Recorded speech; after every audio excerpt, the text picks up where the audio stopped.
Hello, everybody. This is Catholic Dad signing in for episode number 33. The Covington kids I wanted to talk about today. Let's sit down a little bit here. Okay. I don't know if you can see me there. Well anyway, what's going on in this country right now is kind of silly and very unusual to me, and I don't understand it. And I think everybody should take pause and perhaps go back to their own corners. And I don't know if anybody's seen what happened with these kids in Washington, D.C. A bunch of high school kids took a bus to the pro-life march in D.C.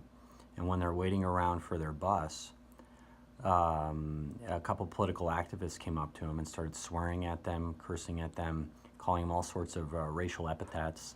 And then some older man takes a drum and comes up to the kids and starts beating a drum in their face.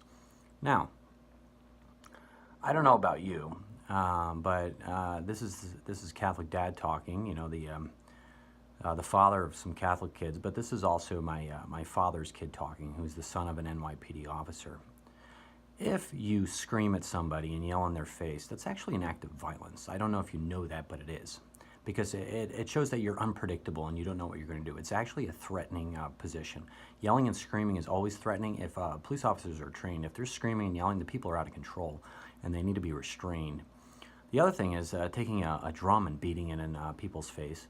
That's also an act of violence. It's an assault. It really is. And in fact, because you don't, they get in your personal space, they go up to you and they're trying to provoke you to like create some kind of a violent interaction. And if you don't take the bait, perhaps they're going to be violent to you. And so here's a couple young kids. I don't know, maybe they were 16, 17 years old. I can't tell based upon the video. But there's grown men, and they're just sitting there waiting for their bus. And they come up to them, and they're actually, that is an act of violence towards them. Now, one kid had a smirk on his face. Well, if I were a young kid and I had a bunch of older people acting violent toward me, I'd be very nervous.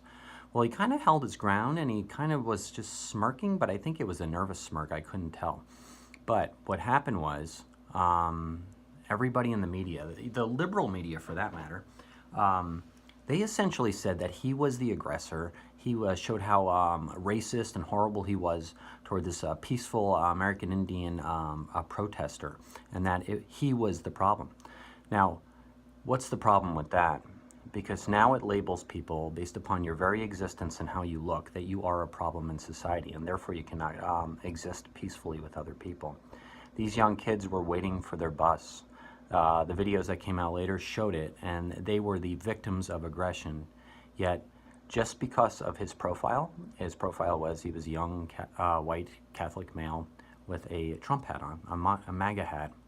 And because of that, he was deserving of all sorts of racial epithets and hate speech towards him. And he was also judge, jury, and executioner within the media, that they were obviously the aggressors and the people that were wrong in this instance. So what does that mean? That essentially means that the tolerant left, the people that praise themselves on their diversity and their tolerance, they judged him and executed him based upon his skin color, his religion, his Trump hat. So essentially, his very existence was offensive to them.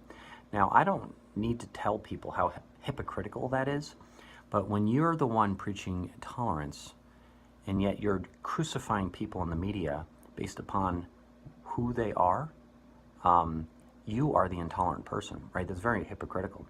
And it's not like they said, oh, he's a bad kid, go home. They were saying, let's out these kids. Somebody needs to punch them in the face. These kids need to be killed. They're having death threats and all sorts of other things. So I would suggest to everybody involved in this situation, take a step back, because we're all the same people and we're all in the same country. And, I took personal offense to this because I'm kind of a justice guy, My dad was a cop, and I'll tell you what, if there were a bunch of older guys yelling at some younger kids and beating a drum in their face, my dad would have taken them down. Like, the cops would have controlled that situation, would have been over.